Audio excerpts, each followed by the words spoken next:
Hey, what is up, guys, and welcome back. So now in this video we will be working up with the database. Okay, I'm going to show you how can you just import the database from your PHP my admin and then export it here. So what you have to do, you have to just enter PHP my admin.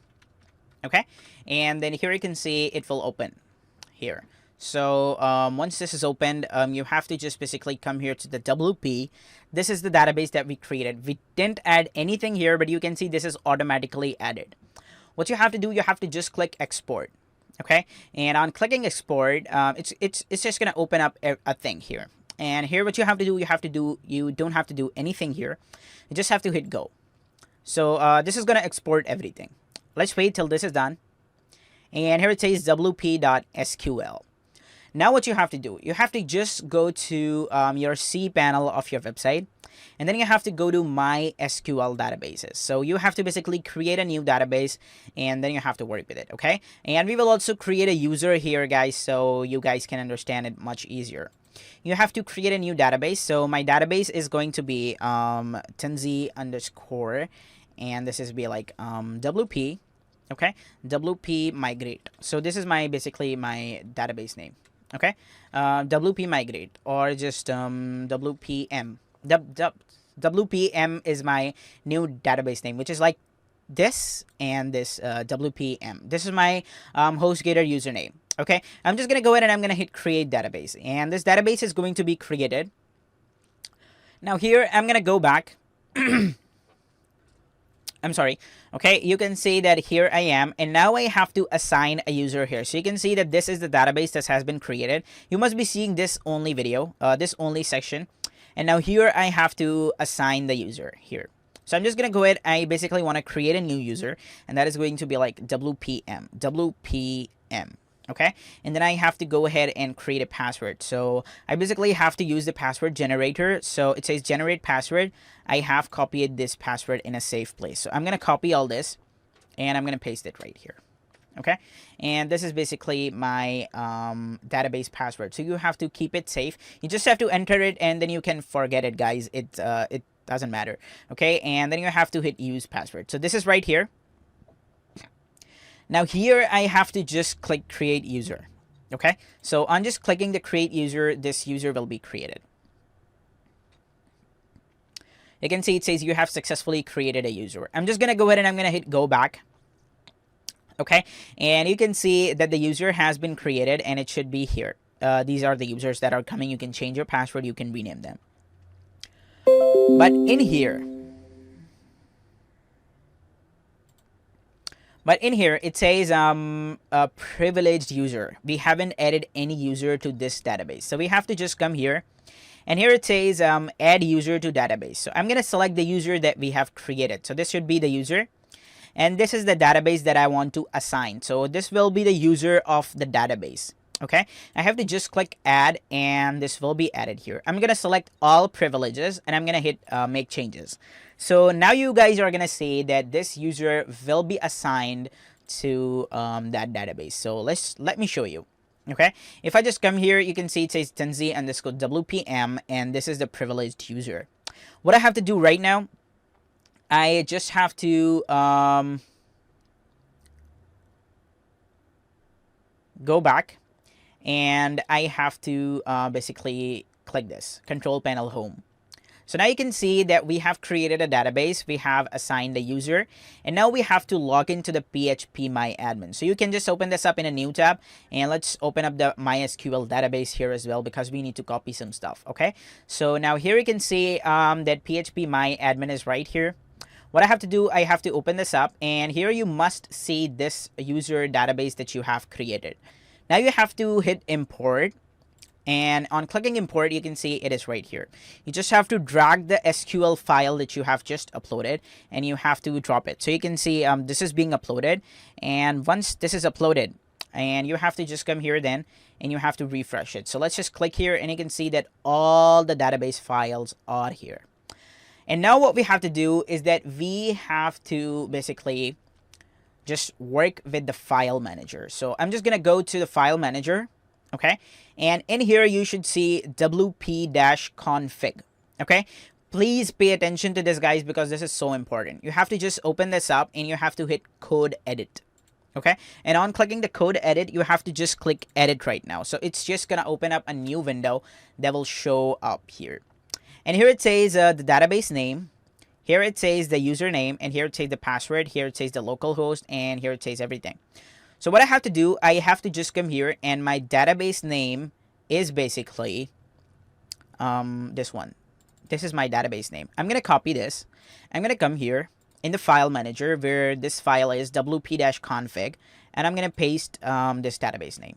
Okay, so this is right here. Now here I have to enter the username. So my username was Tenzi. Let's just come here, and here is the username basically. So I'm just gonna go down, and I'm gonna copy the username. Okay, let's just hit copy, and let's come here to the file manager, and let's paste it. You can see that username is also here. And now what we have to do is that we have to enter the password. So this is the password that we created when we were just basically creating this username. Then we use the password generator. So we copied this password here in a new tab. I'm just gonna come here. I'm gonna copy this, and I'm gonna come here to this one, and I have to paste it here. So you can see that password is already here. And we have the host name, so you have to leave this local host as it is, guys, okay? And now what we have to do is that we have to just go ahead and we have to hit save changes.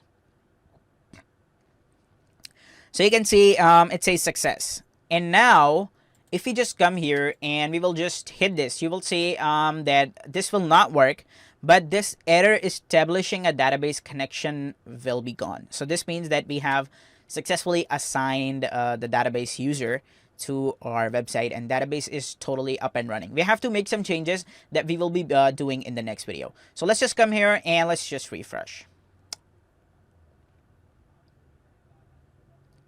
Make sure that you come here and you just save the changes so that it should work.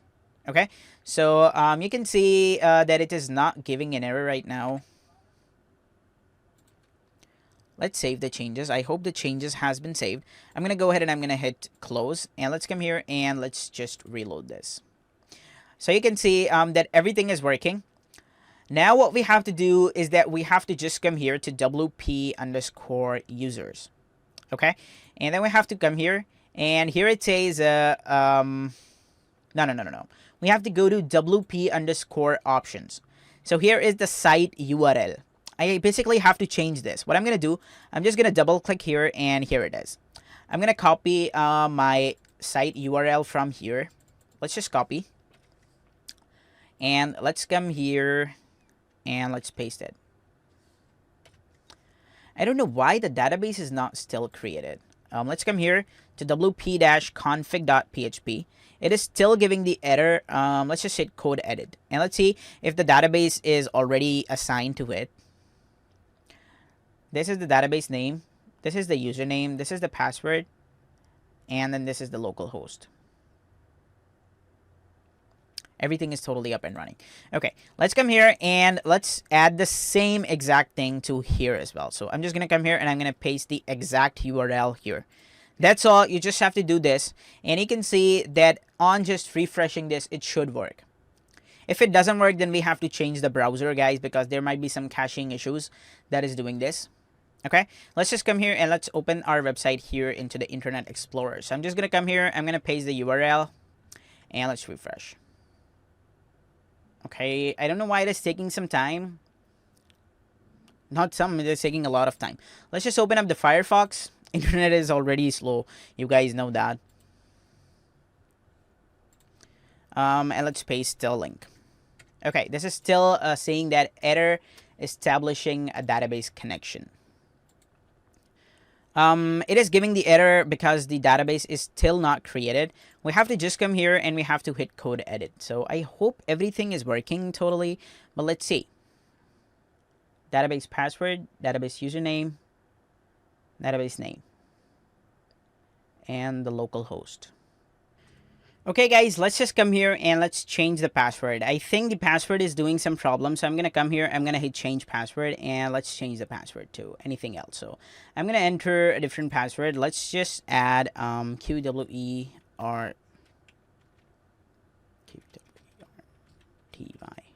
1 2 3. security 123 exclamation mark exclamation mark. And let's just hit save changes. So you can see that I have successfully changed the user password. I'm gonna come here and let's just come here and change the config file. So I'm gonna add this QWERTY 123 exclamation mark. Okay, I'm gonna come here and I'm gonna hit save changes. So this is my database password. Okay, and now let's come here and let's refresh our website to see if it is running or not. Okay, this is now running. Okay, I basically got the same thing. This was the password issue. I think we choose the wrong password, or we just entered the wrong password. That is how it is working. But you can see that it is totally up and running, and this is the exact thing that is coming from here to the localhost. So if you just go to localhost/WP, then you can see this is the same. And this is also the same. So if I just open up if I just want to go to the login credentials of the WP-admin, then you can see that on clicking this, I can log into my website using the same username and the same password. Okay, login. So you can see this is also running. You can see everything is totally up and running, guys.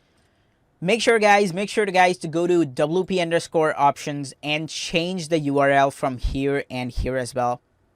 And then your website will be totally up and running. So make sure to just implement this, and then your website will be totally up and running. So you can see everything is totally cool. Everything is running. And this is our whole WordPress that has been migrated from local server to an online server. So stay tuned, guys, and I hope that you understand everything. If there are still some confusions, you can ask me in the Udemy forums, or you can just rewatch this whole video. I know it is so confusing when we are doing it for the first time, but when we do it and when we constantly do it, we just are used to it. So you can see that it is totally up and running. So thanks a lot, guys, for watching this, and I hope that you like this course. Stay tuned, guys, and bye-bye.